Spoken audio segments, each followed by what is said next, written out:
जो लोग डायरेक्टली या इनडायरेक्टली प्रधानमंत्री और होम मिनिस्टर की तारीफ करते हैं, मिलने जाते हैं, मैं सीरियसली इस बात को बता रहा हूं, मिलने जाते हैं, उन लोगों का बायकॉट होना चाहिए, वो गद्दार है।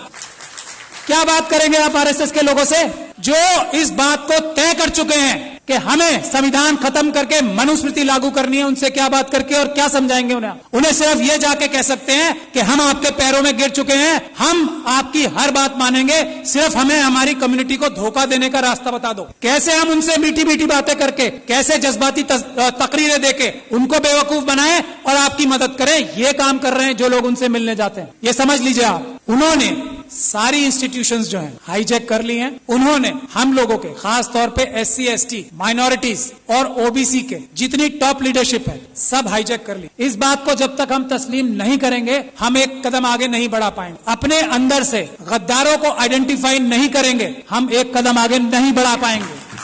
सबसे पहला काम है, हम लोग इतने कमजोर नहीं हैं, समझ लीजिए आप, ये गद्दार हैं जो हमारे पैरों में बेड़ियां बांध रहे हैं। आइडेंटिफाई कीजिए उन गद्दारों को जो डायरेक्टली या इनडायरेक्टली ये बोलते हैं कि हेमंत बिस्वा शर्मा एक बहुत अच्छा चीफ मिनिस्टर है। आइडेंटिफाई कीजिए ऐसे लोगों को और उनको पनिश कीजिए, उनका सोशल बाइकआउट कीजिए। ये तो हम आराम से कर सकते हैं। दो रास्ते हैं, कोर्ट का रास्ता है लेकिन सुप्रीम कोर्ट वो रास्ता नहीं है। कोर्ट का रास्ता जब है जब हम बहुत सारे केसेस, रोज ये पूरे देश को लूट के खा रहे हैं आरएसएस और बीजेपी के लोग, हम multiple cases grass root level पे बहुत सारी जगह पे करें, एक एक आइडेंटिफाई करें आरएसएस के कार्यकर्ता को कि कौन स्कूटर पे चलता था और आज मर्सिडीज में चल रहा है, उसको आइडेंटिफाई करें, उसके खिलाफ करप्शन के केसेस करें। ये एक काम करना होगा हमें। दूसरा, अगर हम पीसफुल प्रोटेस्ट करके जेलों में जाने के लिए तैयार नहीं है तो ये सब बातें बेकार हैं। अगर हम लाठी खाकर जेलों में जाने को तैयार नहीं है, अगर हम गोली खाकर जेलों में जाने को तैयार नहीं है तो ये सब चीजें बेकार हैं। ये चाहते हैं कि ये हम करते रहें और वो जो काम कर रहे हैं वो करते रहें। तो पहला रेजोल्यूशन ये होना चाहिए कि हमें अपने देश को अगर बचाना है, संविधान को अगर बचाना है तो हमें जेल जाने के लिए तैयार रहना पड़ेगा। और जेल जाने वालों में सबसे पहला नंबर लीडरशिप का आना चाहिए, क्योंकि हम लोगों को लोग इज्जत करते हैं ना, हमारी ताकत क्या है। आज मुझे लोग इतना पसंद करते हैं, मैं क्या हूं, एक छोटा सा अदना सा वकील हूं। आज लाखों लोग मुझे सपोर्ट करते हैं, वो मेरी ताकत है। नहीं तो मेरी औकात और हैसियत नहीं है कि मैं चू भी कर जाऊं इन लोगों के सामने। ये समझ लीजिए आप। और ये बात तस्लीम हमारे सारे MP MLAs, बड़ी बड़ी तंजीमों के लीडर्स को करना चाहिए। उनकी अपनी जाती हैसियत और औकात किसी की नहीं है, मैं इस बात को तस्लीम करता हूं। आज अगर हम लोग इतनी जोर से बोल पा रहे हैं तो हमारे पीछे लोगों की ताकत है, उसकी वजह से हमें उन्हें धोखा नहीं देना चाहिए। जो अपने आप को जितना बड़ा लीडर समझता है उसे जेल जाने के लिए, गोली खाने के लिए, लाठी खाने के लिए सबसे पहले तैयार होना चाहिए आज। और जो ऐसा नहीं करता, जो इसके लिए बहानेबाजी करता है, मसलियत बताता है कि ये मसलियतन जो है ना, लफ्ज बोलने वाला गद्दार है। मसलियतन ये नहीं बोलेंगे कि मैं जेल जा रहा हूं,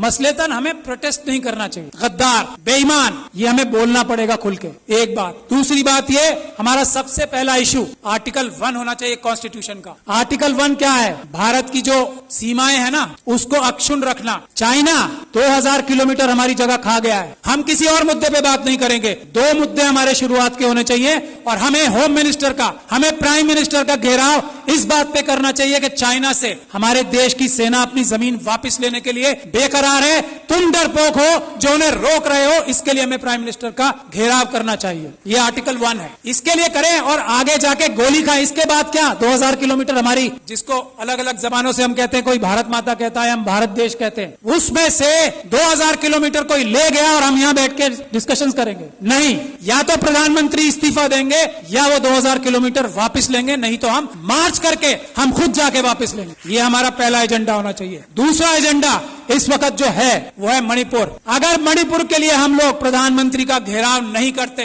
प्रधानमंत्री और होम मिनिस्टर डायरेक्टली इन्वॉल्व है मणिपुर में जो हो रहा है, यहाँ मणिपुर के लोग बैठे हैं, अरामबाई तेंगुल, मेतेई लिपुम, ये दो संगठन है आरएसएस के जिन्होंने ये सारा कारनामा अंजाम दिया है, अमित शाह साहब के साथ मिलकर जिन्होंने ये सारा कारनामा अंजाम दिया है, चीफ मिनिस्टर बीरेन सिंह के साथ मिलकर मेटिकुलस प्लानिंग से एक एक काम हुआ है। वहां पे कुछ भी स्पॉन्टेनियस नहीं हुआ है। जब तक हम इस बात के लिए कार्रवाई नहीं करेंगे, और ये जो सुप्रीम कोर्ट में कार्रवाई अभी चल रही है उससे कुछ होने वाला नहीं, कुछ नहीं होने वाला। मैं एज लॉयर सुप्रीम कोर्ट आपको बता रहा हूं, कुछ नहीं होगा। बात 1-2 महीने में आई गई हो जाएगी। उन लोगों के साथ वहां ज्यादती होगी। आरएसएस और बीजेपी पाकिस्तान और चाइना के साथ मिलकर नॉर्थ ईस्ट और सारे बॉर्डर लाइन एरियाज को कमजोर कर रही है। ये हमारी जिम्मेदारी है। आर्टिकल 1 नंबर 1 बचाना सबसे पहले। मणिपुर के लिए हमें जाना चाहिए डेलीगेशन बना के और सच्चाई सामने लानी चाहिए कि आरएसएस ने, अमित शाह साहब ने और चीफ मिनिस्टर ऑफ मणिपुर ने ये प्लानिंग करके अपने कार्डर्स से कराया है। कोई मैती समाज ने नहीं किया है, उनके कार्डर्स ने किया है। गुड़गांव में और नूह में उनके कार्डर्स ने सब किया है। गुजरात में उनके कार्डर्स ने सब कुछ किया है और दिल्ली के दंगों में हमने ये एस्टैब्लिश कर दिया है कि आम आदमियों ने कुछ नहीं किया, उनके कार्डर्स और उनके भ्रष्ट पुलिस अधिकारियों ने ये सब काम किया है। यही हमें करना पड़ेगा। मणिपुर के लिए प्लान बनाइए कि हम लोग वहां जाएं और एक्सपोज करें कि मणिपुर में क्या हो रहा है, क्या हो रहा था और क्या हो रहा है अब। और उसमें अमित शाह साहब सबसे बड़े चाणक्य हैं। उनको अरेस्ट कराने के लिए जब तक हम कोई कार्रवाई नहीं कर पाते, मणिपुर का कुछ भला नहीं हो सकता। मैं ये बात दावे और गारंटी से कह रहा हूं। He is the main mastermind, mister Amit Shah. वो वहां जाके बैठे ही इसलिए थे कि उन्होंने ये सब प्लानिंग करनी थी कि सब कुछ ठीक चल रहा है या नहीं। वरना भारत के होम मिनिस्टर में इतनी ताकत होती है, चेयर में, चाहे कोई डफर भी बैठ जाए उस पे। अमित शाह साहब की बात नहीं कर रहा हूं, ये डफर वर्ड उनके लिए इस्तेमाल नहीं किया मैंने। अगर कोई डफर भी बैठ जाए, भारत के होम मिनिस्टर की चेयर में इतनी ताकत होती है कि सब शांति वहां पे एक दिन में हो जाए। लेकिन जो होम मिनिस्टर वहां अपनी प्लानिंग ही करने गया था, इंप्लीमेंटेशन देखने गया था गुजरात मॉडल की, वो उससे क्या उम्मीद करते हो? आज तक किसी आदमी ने यह बोला है कि Amit Shah is the main mastermind of Manipur? नहीं बोला। यही हमारी कमी। तो मेरी यही गुजारिश है, एक तो जेल जाने के लिए जो लोग तैयार हैं, गोली खाने के लिए जो लोग तैयार हैं, लाठी खाने के लिए जो लोग तैयार हैं, वही बोले कि मैं लीडर हूं, वरना वो गद्दार है। मेरा ये मानना है। बाकी अपनी अलग अलग राय सबकी हो सकती है। यही एक टेस्ट है। अच्छी से अच्छी बात कोई भी कर सकता है। एक से बढ़कर एक स्पीच देने वाले, एक से बढ़कर एक भाषण देने वाले हम लोगों में भी हैं और आरएसएस में भी हैं। जबान की वैल्यू आजकल 0 हो गई। सड़क पे आए, गोली खाएं, तब बताएं कि मैं लीडर हूं, वरना मैं गद्दार हूं। ये बात तय है। मैं गोली खाने के लिए तैयार हूं आज इसी वक्त से। और जब आप लोग दावत देंगे कि गोली खाने के लिए सबसे आगे मैं रहूंगा, मैं ये गारंटी दे रहा हूं अपनी तरफ से। और मैं ये उम्मीद करता हूं कि इस हॉल में बैठा हर एक इंसान जो अपने आप को लीडर कहना चाहता है, वो गोली खाने के लिए, इस वक्त देश बचाना है तो गोली खाने के लिए तैयार रहना पड़ेगा। अमित शाह साहब को मणिपुर के लिए अरेस्ट कराना जरूरी है। इसके लिए हमें कार्रवाई करनी पड़ेगी। मेरी जहां भी सर्विसेज आपको दरकार होंगी, मैं वॉलंटियर करता हूं अपने आप को। बहुत बहुत शुक्रिया। जय भीम, जय Bharat. Thank you very much. Shahid Ali.